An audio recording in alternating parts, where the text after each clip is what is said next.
All right, so this is my honest opinion of the Detroit Red Wings and what they're going to look like next year. So I have a lot of hypotheticals, but these are some of the things that I believe that they're going to be doing, and I am fairly confident in this. So we're going to be going over the Detroit Red Wings. So I'm using Cap Friendly's Armchair GM.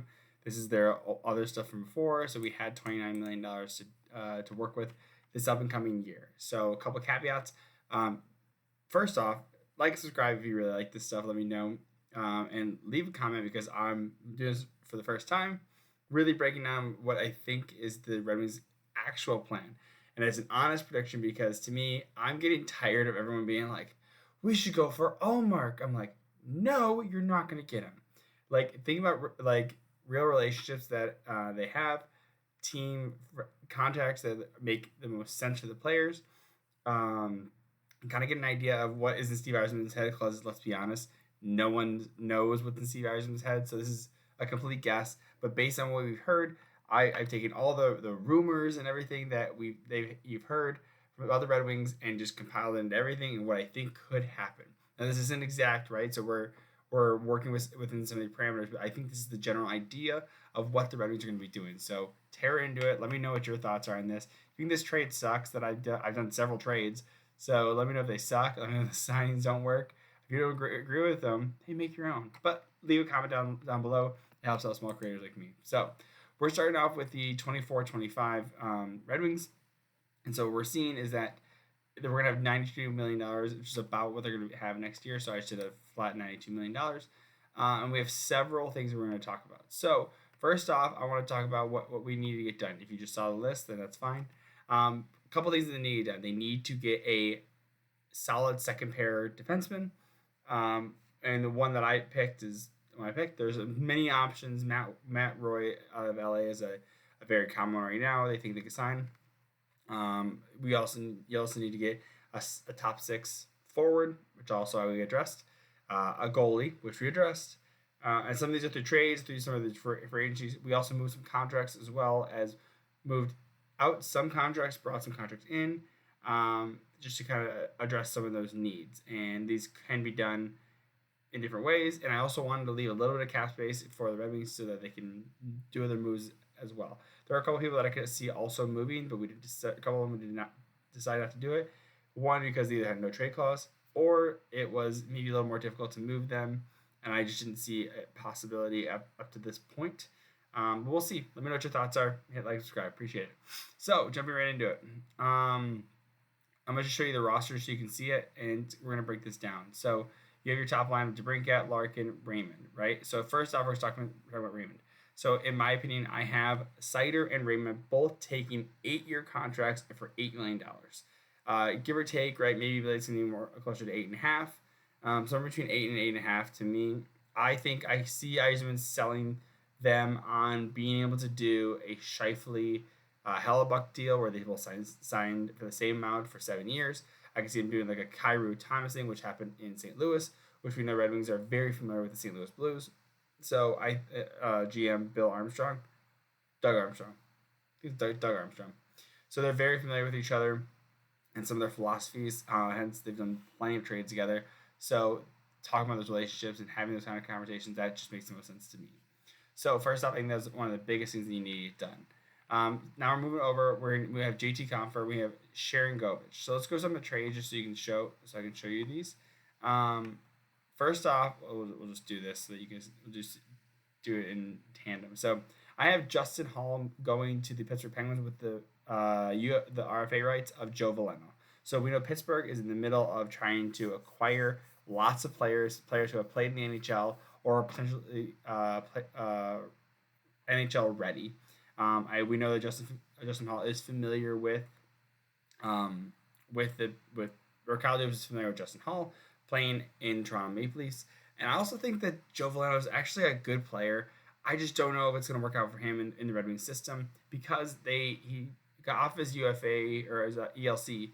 He signed a 1-year prove deal for $800,000, and I don't know if he likes the situation being a fourth line center. Especially, I think he wants to have a little more competition. Probably play some third line minutes on a Pittsburgh Penguin team with Sidney Crosby and everything, I could just see something like this happening. It could be Giannis and Bergeron going over there either, but I think that Pittsburgh is looking for established NHL players. I don't have the ratings getting anyone back. But that's a possibility, potentially a pick or two. But really, the primary reason of this is moving off Justin Hall contract, not only for next year or this up and coming year, but the following year as well, which is 2 years. So you're giving away a pretty decent asset in Joe Veleno, right? So that's my thought process in there. So next one is to kind of clear up some space. You have Oli Mata, who does not have a no trade clause. He makes $3 million a year. I'll send him with a fourth round pick to the San Jose Sharks. So I think he's potentially going to be gone. I like Oli Mata. I think he makes a little bit too much for a third line third pair D. And plus, we need to make room for the rookies that are coming up. And I emphasize this. This is my huge philosophy when it comes to this. The Red Wings need to bring rookies up, and if they bring up anything less, they can't. They can. I think they're gonna move Bergeron, which you'll see in the next trade. But to me, they're gonna bring Evanson up for sure, rookie deal, right? And you're gonna need to bring up a forward as well. It's gonna be either Casper, Danielson, or it's gonna be Mazer. And then you're also gonna bring up Johansson, right? So you're gonna Evanson or Johansson. So you already have to make two spots right there. One's gonna be taken by Shane Gosper leaving. And you have to move another defenseman, right? And Justin Hall was the one that we moved. But you also need to bring in a guy who's going to be a second pair, right? So now that spot, you need to move out another defenseman, right? So you're bringing in two rookies, right? You're bringing in a second pair one. So that means, and then you're losing Shane Gosper, right? So now you need to move out two defensemen. So that's Justin Hall and that's Oli Mata. It just makes no sense. I understand everyone wants to move a lot. Not everyone. A lot of people want to move out Petrie. He actually played very well with Evanson at the end of the stretch when Evanson was playing with him. But also, Petrie also only has 1 year on his contract. He's cheap. Only has 1 year on the contract. Cheaper than Oli Mata, and he has a no trade clause, so he can't be moved. So Oli Mata is kind of the sacrificial goat in this one. So it just kind of makes the most sense to do that. So that takes care of your D right there. And then moving on to the next pick, I got Jonathan Bergeron going to the Calgary Flames for Sharon Govich. So we know that a lot of rumors have been going that Red Wings have offered Jonathan Bergeron a contract. He's turned down. He wants a bigger role within the team. Playing third line minutes really isn't Jonathan Bergeron. Basically, I'd like to keep Jonathan Bergeron. To me, he's kind of a Fabry. He's kind of Fabry. That's what to me. He's just kind of all offense, no defense. That's why I think it might be better to move Fabry to the Calgary Flames. I think Calgary Flames is trying to get better here. And they're going to try and move Sharon Govich, in my opinion, because he has 1 year left on his contract, and if he doesn't want to sign long term, well, then Calgary will just lose him for free to free agency, right? So they want to try and get some assets back. I think Jonathan Bergeron it keeps the team younger. They get an asset, plus they throw in a fourth round pick as well. So Jonathan Bergeron is going to be an NHL player next year. It just depends on who it is. I would love if Calgary took Robbie Fabry as well. Maybe you upgrade that fourth round pick to a second round pick to take this. I think that makes a ton of sense. I think Jonathan Bergeron brings about a second round pick value, maybe a high second round pick, because he's going to be playing in the NHL. Plus, he was a second round pick as well. So you're trading forward for a forward, and you're throwing in a pick as well. Again, I'd love to move Fabry with that, but I don't know if that's going to be possible. So moving on to the next thing. So for your RFAs, I told you're bringing up Albert Johansson. So you have to sign something. So to me, it'd be a $2 million deal for 2 years. There's a quick bridge. Maybe it could be 3 years, maybe 2.5 for 3 years. But you're in this spot where you're signing Seider and Raymond, and it's gonna be harder to acquire players. And I don't think they need to acquire that many players because they signed so many UFAs last year. By the way, this is also that Patrick Kane is walking. I don't think Patrick Kane. I think he loved playing with DeBrincat. I think he had a great time with it. I would really enjoy him to stay. And if he does, I don't think the Sharon Govich trade happens then. And maybe you move out Fabry so that you can bring up Bergeron. But I don't know if that's going to happen. So to me, that just makes the most sense. And I think your bridge Johansson, because you're bringing up Edvinsson, you're bringing up Seider. You don't know what Johansson's going to look like at this point. You know he can play right and left side, which is nice. He played a little bit down in the AHL with with Edmonton on the right side. So there's an asset there, but until Petrie's out of here on the right side, you're really gonna lean on Albert Johansson. He's gonna be basically your seventh defenseman. You can kind of move in and out of the lineup, which I don't mind either. So, I think, and let's go with the UFA just real quick. Perron, you bring back a much cheaper discount. So I'd say you give him $2 million for one more year. Just good veteran leadership. You can kind of move him around the lineup. And he does, in my opinion, he does come with a modified no trade clause or a no trade clause because he's taking a massive discount to stay with Red Wings, but kind of give him that Mark Stahl deal where Mark Stahl went from making $5 million a year to $2 million a year. And again, with a no trade clause, I think that makes Prime be happy with that. That way, he doesn't have to uproot his family. So, a good depth center, I thought would be a good add. Maybe a little bit pricier, but he was making, I think 2.2-ish, 2.25 last year. Teddy Bluger, 3 years. I think that's a good, solid depth center, right? And this allows, because I also, in this mock-up, I have them picking up Danielson, bringing him up in as a third-line center, and having Bluger there as a fourth-line center as well. And Christian Fischer, by the way, who can also play center as well, just bringing him back on give him a little bit of a pay raise at 1.5. But to me, I think that allows you kind of Danielson to be able to move around if he needs to, right? If it's a long season to be his first time playing 82 games. If you need to move him, you need to move him down the lineup, play him a little less minutes. You have Bluger who can pick up those third line center minutes, but I think he primarily is going to stay on the fourth line in that position. Maybe a little expensive. So your second pair D that you're going to be picking up would be Alexander Carrier. I think he's underrated. I think he's still young enough. He's a good player. I mean, let's see how young I think he's like 27. Yeah, he's 27. So you get him for a couple of more years. I don't know if he's going to sign that. I think he's going to want a bigger contract, but this is an option here. Again, Matt Waugh is another one that I people are talking about, which I'm okay with as well. But it's some sort of second pair defense, right side. Important thing is the right side defense. There is talking about Chikrin being on the trade block. I don't think they want Chikrin. His health is just a little bit of a hazard. He did play. I think he played almost 82 games this past year, but it's not traditional of him. I think it might be too expensive, and also you're trading with Ottawa again, so I don't know if they're gonna be able to want to move a first round pick for him. I don't know if it's worth it, honestly, because the Red Wings have so many D that it doesn't make a ton of sense. And then for goalie, I have them picking up Anthony Stolarz. This is also, I'm giving him a 3-year contract for $2.5 million. The reason I picked Stolarz is, we'll scroll up. I was looking at goalies right here, and I looked at games played, and Stolarz kind of fell within, I think he had 20, yeah, right here. He had 27 games played, .925, and a two goals against save percentage.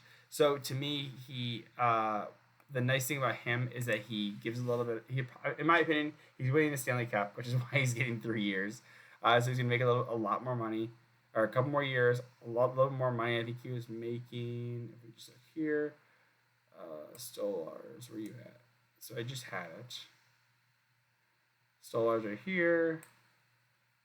He's making 1.1, so 2.75 or 2.5. So a big pay raise, but a couple more years. So to me, that makes a ton of sense. And if you're looking at also the buyouts, that's a huge allocation. These are huge allocations that I'm doing as well, right? And by the way, also if we do the Sharon Govich trade, that's assuming that the Red Wings are going to go with an extension as well. So going with, where is the deal? And the buyouts. So I'm going to go to the buyouts. So and also with the buyouts, we have the Justin Albuquerque and the Kyle Yamamoto buyouts. So the Red Wings will get $500,000 after this year. So they're going to get a little bit of money back, but that's still a little bit of a hurt.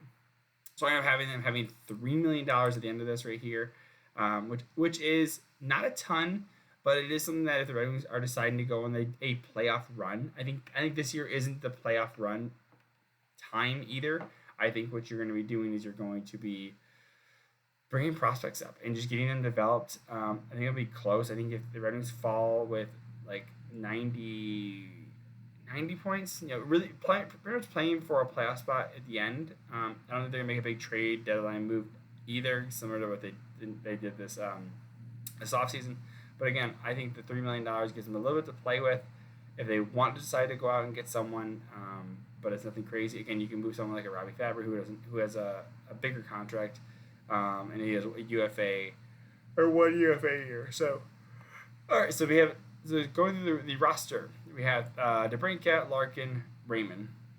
Great first line like that. JT Compher, Sharon Govich, and I have Michael Rasmussen here. You can put up David Perron here, and so just bringing up another person that I think again you can put Robbie Fabry here as well. So I mean, so there's a if you move Robbie Fabry like here, you can do a lot of things with this, moving people around.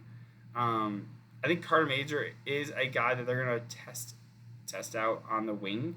I think he's going to be your David Perron-esque, kind of getting in the dirty areas. My goal with this was to get some people that can really get in the nitty-gritty. So you have there's a lot of hard-nosed people here, and there's quite a bit of talent. Oh, well, not a ton of high-end talent, which is one of the things why I'm trading for Igor Sharangovich. But I think you have Raz, hard-nosed, goes to the boards, goes to the net. Perron, same thing. Danielson does. Kopp is fine. Problem is he's too expensive to play on the fourth line. Then you have Christian Fisher, tough. Teddy Bluger, tough. Robbie Fabry, a little more skill. So you get a little skill with some toughness. You get some little bit of skill right here with some toughness. You get the skill roll right here with some toughness. Carter Major is going to bring that up. I think again similar to Danielson, he's not going to be playing the full year, but I think that he will have a huge opportunity with that. With the defense, I don't have William Wallander come up. I need to move it back down. Okay, so with the defense, Jake Wallman, Sider. I just have this because we don't have a ton of right D. We can do something. So I'm gonna move this. We'll do Wallman there, Carrier here, Petrie here, right? So then you have Edmondson playing third line minutes. Probably can move these around. Basically, I think, in my opinion, Wallman, Carrier, Petrie, and Edmondson are basically going to be rotating as the second pair. They're going to get similar minutes, with Sider and Sherratt playing the most, of course.